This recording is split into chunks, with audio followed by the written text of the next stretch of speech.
LLB second year in a series of lecture on constitution. We are studying the fundamental right and especially right to equality under Article 14 of the Indian Constitution. In previous lecture, we discussed about the basic elements of Article 14 and the meaning of phrases used under Article 14. And now the time for interpretation of the Article 14 by the Supreme Court in various cases. First of all,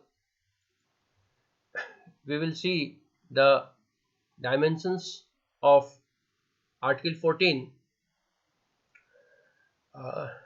LLB विधि द्वितीय वर्ष के छात्रगण, जैसा कि पिछले lectures में हमने discuss किया था, आर्टिकल 14 यानी समता के अधिकार पर चर्चा कर रहे थे और पिछले दो लेक्चर्स में हमने अनुच्छेद 14 यानी समानता के अधिकार के जो संवैधानिक प्रावधान है और उसके जो अवयव है, तत्व हैं, उसकी चर्चा की थी और उसमें जो दो सूक्तियां प्रयोग किए गए हैं उनका क्या इंटरप्रिटेशन है इसके बारे में चर्चा की थी।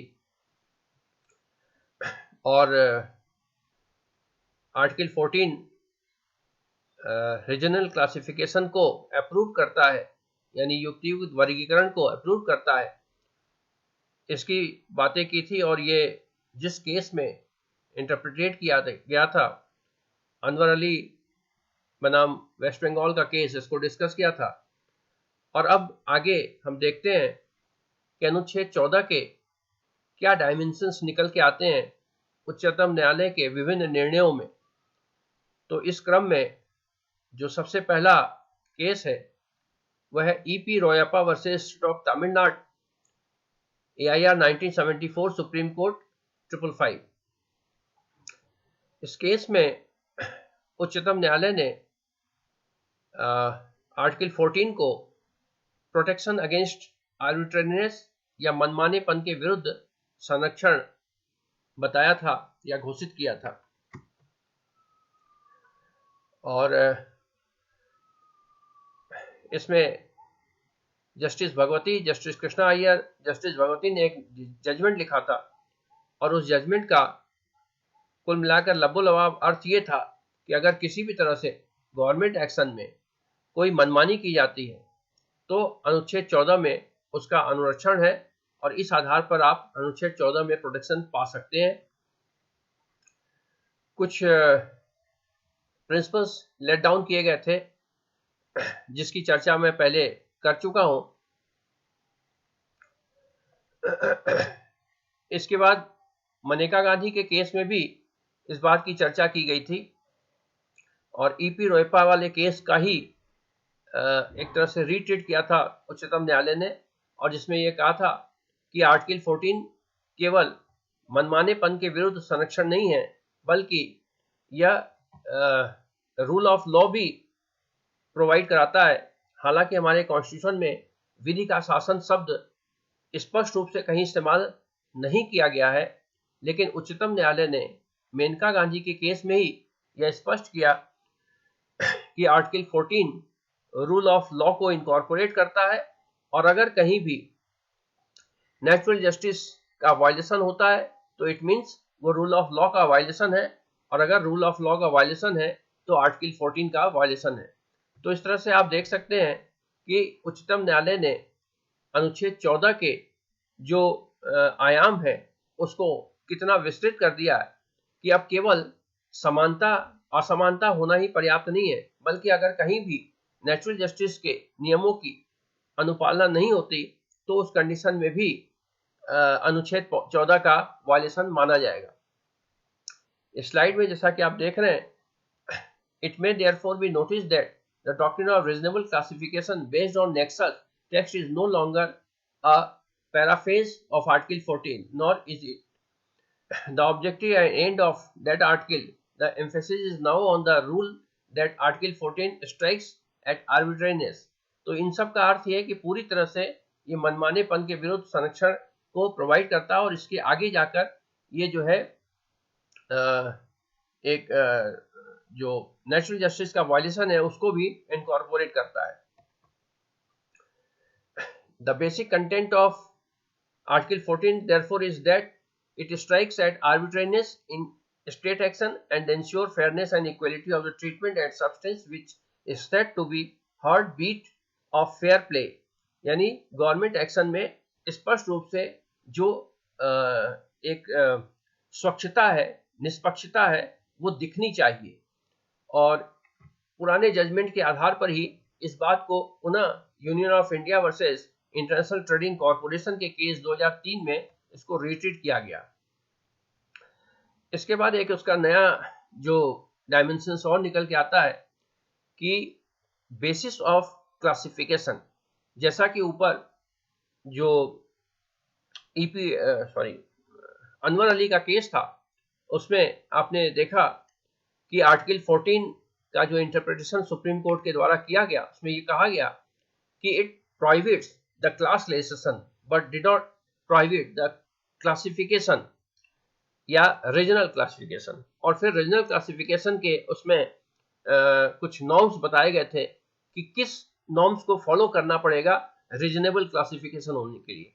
अगर उन क्राइटेरिया को फॉलो नहीं किया जाता है तो that classification will not be amount as regional classification. तो classification is allowed but it must be reasonable, और रीजनेबल के लिए क्या चीज है, इंटेलेक्चुअल डिफरेंशिया होना चाहिए और nexus between differentia and the object of law होना चाहिए। अगर ये दोनों चीजें नहीं है तो वो रीजनेबल क्लासिफिकेशन नहीं किया जा सकता, नहीं कहा जा सकता। बाद के कुछ निर्णयों में उच्चतम न्यायालय ने कुछ क्लासिफिकेशंस को जस्टिफाई किया है और कुछ को रूल्ड आउट किया है। तो ऐसे कौन से क्लासिफिकेशन है जिसको कि उच्चतम न्यायालय ने जस्टिफाई किया है, इसको आप देख सकते हैं जैसा कि इस स्लाइड में आपको दिख रहा है कि geographical basis, article 14 not required that uniform law be enacted for whole of the territory of India. ये कोई आवश्यक नहीं है कि एक पर्टिकुलर कानून पूरे भारत क्षेत्र के लिए एक बराबर रूप से लागू किया जा सके। क्यों? क्योंकि पूरा भारत का क्षेत्र विभिन्न विभिन्न प्रकार के भौगोलिक कारणों से अलग अलग है। A classification may be therefore properly made on geographical basis।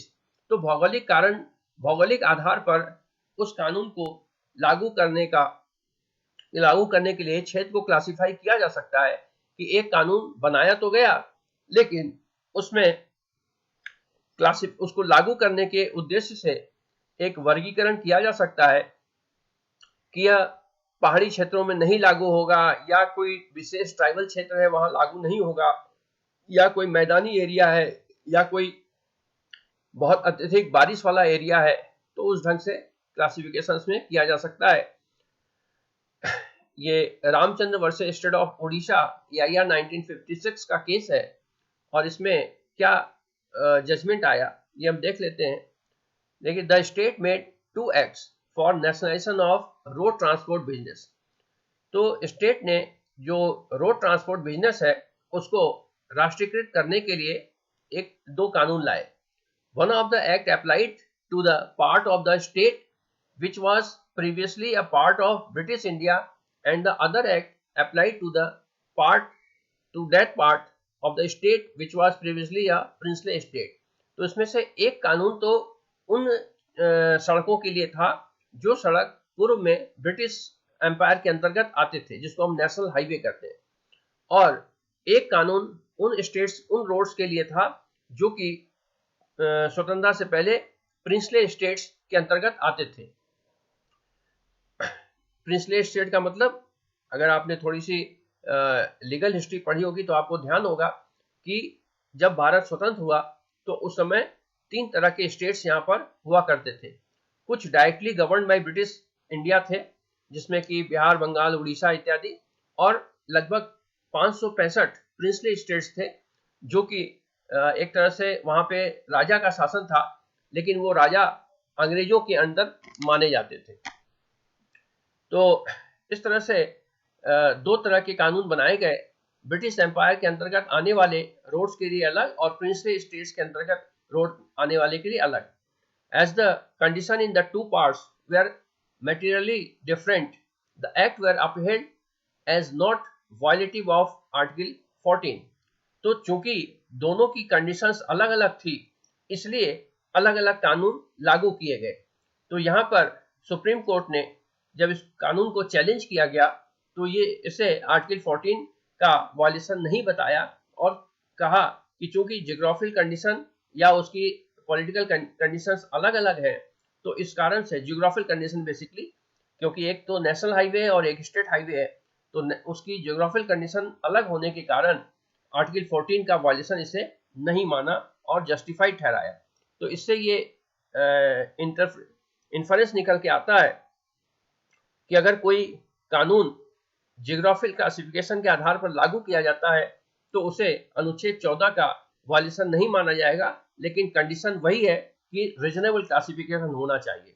और रीजनेबल क्लासिफिकेशन के लिए जो इंटेलेक्चुअल डिफरेंशिया है वो सही होना चाहिए और ऑब्जेक्ट ऑफ लॉ और डिफरेंशिया के बीच में एक नेक्सस भी होना चाहिए। इसी तरह से एक दूसरा हिस्टोरिकल कंसिडरेशन भी सुप्रीम कोर्ट ने कंसिडर किया है। A classification may be made on the basis of historical reason. एक वर्गीकरण ऐतिहासिक कारणों के आधार पर किया गया। Section 87B of the civil procedure code 1908 granted immunity from civil process to the ex-rulers of Indian princely states। जो भारत के प्रमुख राज्य थे, जो राजा चलाते थे, उनमें जैसे राजस्थान के अंतर्गत बहुत सारे प्रिंसली स्टेट थे, जैसे जयपुर था, जोधपुर था, सिरोही था स्टेट। तो इस तरह से बहुत सारे प्रिंसली स्टेट्स थे, जिसको बाद में 65 के रिकॉन्सिलिएशन एक्ट के माध्यम से इसको राजपूताना और बाद में राजस्थान डिक्लेयर किया गया। तो सीपीसी का सेक्शन 87B जो है वो ऐसे प्रिंसली स्टेट जो के राजाओं को कुछ इम्यूनिटी देता था, कुछ उन्मुक्तियां देता था। This section was upheld in Mohanlal Jain versus Man Singh Ji, AIR 1962, as the ex-ruler constituted a separate class on account of historical condition। तो सुप्रीम कोर्ट ने इस केस को, जब इस प्रोविजन को कोर्ट में चुनौती दी गई, तो उसमें इसको वैलिड डिक्लेयर किया और ये कहा कि हिस्ट्री के आधार पर जो एक्स रूलर थे यानी पूर्व राजा थे, वो एक विशेष प्रकार के क्लास को रिप्रेजेंट करते थे और चूंकि रीजनेबल क्लासिफिकेशन जस्टिफाइड है, इसलिए उस क्लास को इम्यूनिटी देना भी अपने आप में जस्टिफाइड है और आर्टिकल 14 का वायलेशन नहीं करता है। एक नेचर ऑफ बिजनेस के बेसिस पर क्लासिफिकेशन है। इसमें आप जैसा कि स्लाइड में देख पा रहे हैं, the gold control act 1968 distinguish between licensed dealer in gold and certified goldsmiths। इसमें दो तरह की कैटेगरीज हैं जो गोल्ड में डील करते हैं। एक तो लाइसेंस डीलर होते हैं और एक सर्टिफाइड गोल्ड स्मिथ होते हैं। लाइसेंस डीलर क्या करते हैं, ये केवल गोल्ड बेचते हैं, यानी बिस्किट के फॉर्म में गोल्ड आता है उसको बेचते हैं। और सर्टिफाइड गोल्ड स्मिथ ये क्या करते हैं, ये सोने को खरीद कर और उसको ज्वेलरी के रूप में ढालते हैं। तो दोनों के बीच में अंतर है। एक केवल मटेरियल का ट्रांजैक्ट करता है, वो कहीं से खरीदता है और कहीं पर बेचता है। लेकिन जो गोल्ड स्मिथ है वो उसको फॉर्म देता है, यानी ज्वेलरी का फॉर्म देता है। तो एक तरह से वो प्रोड्यूस करता है ऑर्नामेंट। तो it held in Harakchand Ratanchand Banthia versus union of India 1970 that the act was not violative of article 14 is since licensed dealers essentially were traders doing business of buying and selling ornament, while the goldsmiths were essentially craftsmen doing the actual manufacture of the ornament। तो इस act में कुछ ऐसे प्रावधान थे जिसमें gold जो dealers हैं और जो गोल्ड स्मिथ्स हैं उनमें क्लासिफिकेशन किया गया था। तो इस क्लासिफिकेशन को चैलेंज किया गया और उसके बाद उच्चतम न्यायालय ने यह निर्णय दिया कि दोनों के व्यापार का जो प्रकृति है उसमें अंतर है, जो गोल्ड स्मिथ्स हैं वो एक्चुअली मैन्युफैक्चरर हैं और जो डीलर्स हैं वो केवल ट्रेडर्स हैं। तो ट्रेडर्स और मैन्युफैक्चरर्स के बीच में जो क्लासिफिकेशन है वो एक रीजनेबल क्लासिफिकेशन है, और अगर कोई कानून लागू करने के लिए इस तरह का क्लासिफिकेशन किया जाता है तो it will be justified.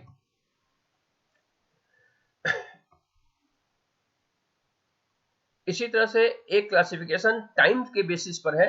A classification may be made with reference to time, or law may exempt the house built after a particular date from the operation of Rent Control Act for encouraging the construction of new houses।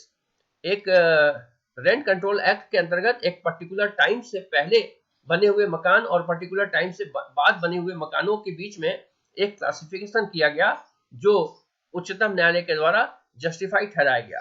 तो इसके case क्या थे और इसके क्या material थे ये हम नेक्स्ट लेक्चर में डिस्कस करेंगे, क्योंकि 15 से 20 मिनट के वीडियो बनाने का एक इंस्ट्रक्शंस है, क्योंकि उससे ज़्यादा वीडियो अपलोड करने और डाउनलोड करने में दोनों में परेशानी होती है, तो इसलिए, और 16 मिनट से ऊपर हो गया लगभग, तो आज का इतना पर्याप्त है।